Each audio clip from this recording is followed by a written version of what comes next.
ये आप जांच कमेटी के सामने पेश हुए, आपने तमाम जो साक्ष्य हैं वो भी देने के लिए पहुंचे थे, क्या किस तरीके के एविडेंस दिए? सर मैंने सर अपनी शिकायत पत्र वापस लिया।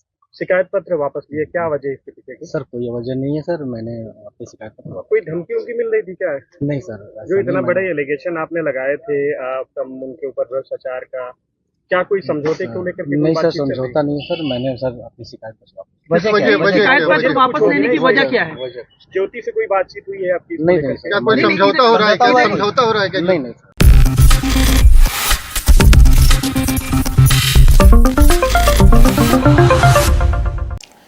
नमस्कार, नेक्स्ट 9 न्यूज देख रही हैं आप और मैं हूं आपके साथ प्रज्ञा सिंह।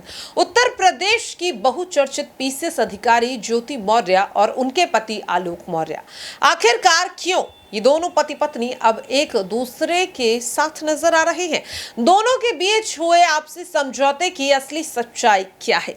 क्या ज्योति मौर्य अब सजा से बचने के लिए अपने पति के पास वापस जाने के लिए तैयार हो गई है? दरअसल आपको बता दें कि आगामी 22 सितंबर को प्रयागराज के फैमिली कोर्ट में आलोक मौर्य और ज्योति मौर्य की तलाक की अर्जी पर सुनवाई होगी, लेकिन कहा जा रहा है कि अब पति पत्नी तलाक नहीं लेना चाहते। दरअसल आपको बता दें कि बीते 28 अगस्त को ज्योति मौर्य और आलोक मौर्य को प्रयागराज में पेश होना था जांच टीम के सामने। ये जांच जो ज्योति मौर्य के खिलाफ भ्रष्टाचार के मामले को लेकर चल रही थी और ये आरोप आलोक मौर्य ने लगाए थे, जिसे देखते हुए शासन ने जांच के आदेश दिए, न केवल एसडीएम ज्योति मौर्य के खिलाफ बल्कि होमगार्ड कमांडेंट मनीष दुबे के खिलाफ भी, क्योंकि ज्योति मौर्य और मनीष दुबे पर लगभग 1.5 महीने पहले आलोक ने कई गंभीर आरोप लगाए, जैसे कि पद का दुरुपयोग करना, भ्रष्टाचार करना, आलोक मौर्य की जान लेने की साजिश रचना, उन्हें धोखा देना। ये कई गंभीर आरोप लेकर अचानक से आलोक मौर्य मीडिया के सामने आ गए, सबूत दिखाए, कई वायरल चैट्स दिखाई, कई कॉल रिकॉर्डिंग सुनवाई, कुछ वीडियो और तस्वीर भी दिखाई, जिसके बाद ये मामला सुर्खियों में काफी ज्यादा बना रहा। बता दें कि सोशल मीडिया प्लेटफॉर्म पर आलोक मौर्य को काफी ज्यादा समर्थन भी मिला और साफ तौर पर जनता मांग करते हुए नजर आई कि आलोक मौर्य को इंसाफ मिलना चाहिए। यह मामला सोशल मीडिया पर इतना ज्यादा बढ़ गया कि आपको बता दें उत्तर प्रदेश से 98 ऐसी महिलाएं जो सरकारी अफसर बनने के लिए पढ़ाई कर रही थी, कोचिंग करने के लिए घर से दूर रह रही थी, जो शादीशुदा महिलाएं थी, उन्हें उनके ससुराल पक्ष द्वारा ये कहकर वापस बुला लिया गया कि अगर तुम ज्यादा पढ़ लिख जाओगी, सरकारी अफसर बन जाओगी, तो ज्योति मौर्य जैसी तुम भी बन जाओगी। ये कहकर 98 महिलाओं को बुला लिया गया और इस खबर के बाद तो ये जो विवाद है वो और ज्यादा बढ़ गया। बता दें कि ज्योति मौर्य पर जब भ्रष्टाचार के आरोप लगे तो उन्हें लेकर, उनके खिलाफ जांच को लेकर, उनके सस्पेंशन को लेकर कई ज्ञापन भी योगी सरकार को सौंपे गए। शासन के पास जब ये पूरा मामला पहुंचा तो जांच बैठाई गई और आपको बता दें मनीष दुबे और ज्योति मौर्य को उनके पद से टेम्पररी सस्पेंड भी कर दिया गया। लेकिन जब सबूत सौंपने की बात सामने आई तो आलोक मौर्य ने अपने पैर पीछे कर लिए। 28 अगस्त ये वो तारीख है जो शासन द्वारा आलोक मौर्य को दी गई थी सबूत पेश करने के लिए। लेकिन 28 अगस्त को जब आलोक मौर्य जांच कमेटी के सामने पहुंचे तो सबूत पेश करने की जगह उन्होंने अपनी शिकायत को वापस ले लेने का फैसला सुना दिया, जो हर किसी के लिए हैरान कर देने वाला था कि आखिरकार आलोक मौर्य ने यह फैसला क्यों लिया है। यह सवाल हर किसी के मन में उठ रहा था और इसे लेकर तरह तरह के दावे भी किए जा रहे थे। अब आपको बता दें कि आलोक मौर्य ने शिकायत वापस लेने के पीछे की सच्चाई भी बताई। आलोक मौर्य ने कहा कि वो समझौता करना चाहते हैं ज्योति मौर्य के साथ अपनी बेटियों के लिए। ज्योति मौर्य समझौता करना चाहती है नहीं, इसे लेकर उन्होंने कोई भी बयान सामने नहीं रखा।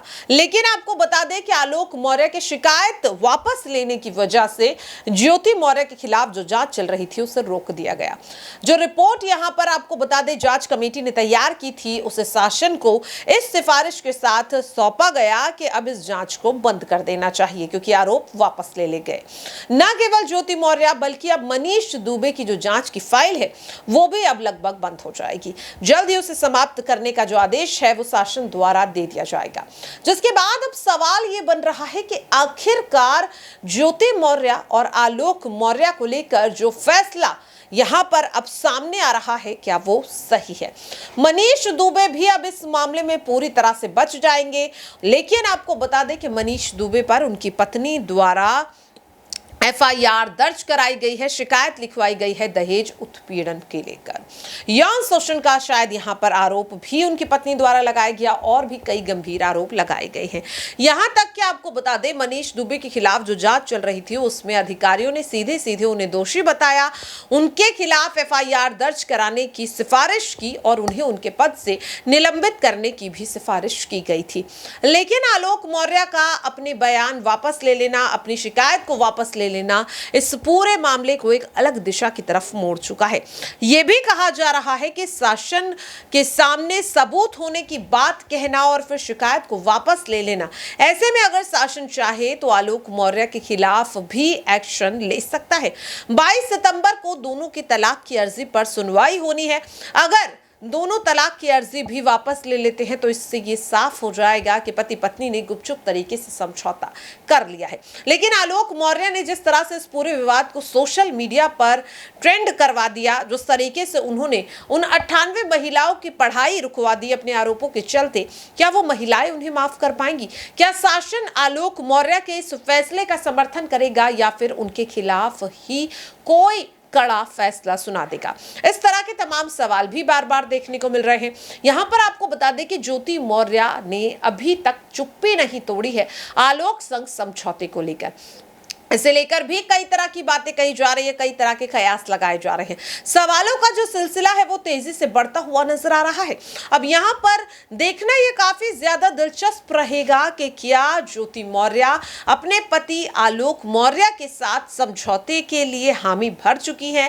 क्या 22 सितंबर को दोनों पति पत्नी आपसी समझौते से तलाक की अर्जी को वापस ले लेंगे? लेकिन सोशल मीडिया पर इस विवाद को इतना बढ़ाना और उसके बाद आपसी समझौते से इस पूरे विवाद को खत्म कर देना, आलोक का यह फैसला क्या सही है? आलोक मौर्य की शिकायत वापस लेने की वजह से भ्रष्टाचार मामले में मनीष दुबे और ज्योति मौर्य को क्लीन चिट मिल जाएगी? क्या फिर भी ये फैसला सही है? क्या लगता है आपको? इस पूरी रिपोर्ट को लेकर आपकी क्या कुछ राय है? कमेंट बॉक्स में जरूर शेयर करें।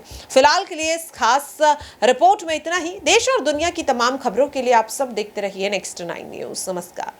ये आप जांच कमेटी के सामने पेश हुए, आपने तमाम जो साक्ष्य हैं वो भी देने के लिए पहुंचे, फिर क्या किस तरीके के एविडेंस दिए? सर मैंने अपनी शिकायत पत्र वापस लिया। शिकायत पत्र वापस लिए, क्या वजह इसके पीछे की? सर कोई वजह नहीं है सर, मैंने अपनी शिकायत पत्र वापस। कोई धमकी उनकी मिल रही थी क्या? नहीं सर, जो इतना बड़े एलिगेशन आपने लगाए थे उनके ऊपर भ्रष्टाचार का, क्या कोई समझौते को लेकर? नहीं सर, समझौता नहीं है सर, मैंने सर अपनी शिकायत पत्र वापस। शिकायत पत्र वापस लेने की वजह क्या है? ज्योति से कोई बातचीत हुई है आपकी? नहीं, क्या कोई समझौता हो रहा है? क्या समझौता हो रहा है? क्या नहीं नहीं सर। नहीं, इधर देखिए बताइए, क्या किसी शिकायत पत्र वापस आपने क्यों लिया? क्योंकि शिकायत आपने की थी, खुद ही भ्रष्टाचार का आपने आरोप लगाया था उनके ऊपर। सर मैंने लगाया था सर, मैंने बस शिकायत वापस ले लिया और सर कमेटी को मैंने बता दिया। आगे की कार्रवाई नहीं? लग रहा है कि आपके ऊपर कोई दबाव है? नहीं सर। क्या वो PCS अधिकारी है, इस वजह से लग रहा हो कहीं उनकी लॉबी जो है वो आपके ऊपर दबाव डाल रही हो? नहीं तो ये बताइए, अपनी शिकायत एक मिनट, शिकायत पत्र वापस लिया है या अपनी जो शिकायत थी उससे मैंने अपनी शिकायत नहीं, गलत थी आपकी शिकायत जो थी? नहीं शिकायत सर मैंने जो था मैंने वापस सबूत नहीं क्या आपके पास? आपने कहा नहीं, क्या लग रहा है कि शिकायत जो थी? क्या ये पारिवारिक न्यायालय में जो मामला है, तलाक पर आरोप लगा रहे हैं, तो सबूत नहीं बड़े एलिगेशन आपने लगाए और अब नहीं सर, मैंने सर दे दिया सर को लिख के, मैंने शिकायत अपनी वापस। बिना सच की आपने जांच कमेटी ने क्या कुछ कहा है? जांच कमेटी ने क्या कुछ कहा है? विजुअल बना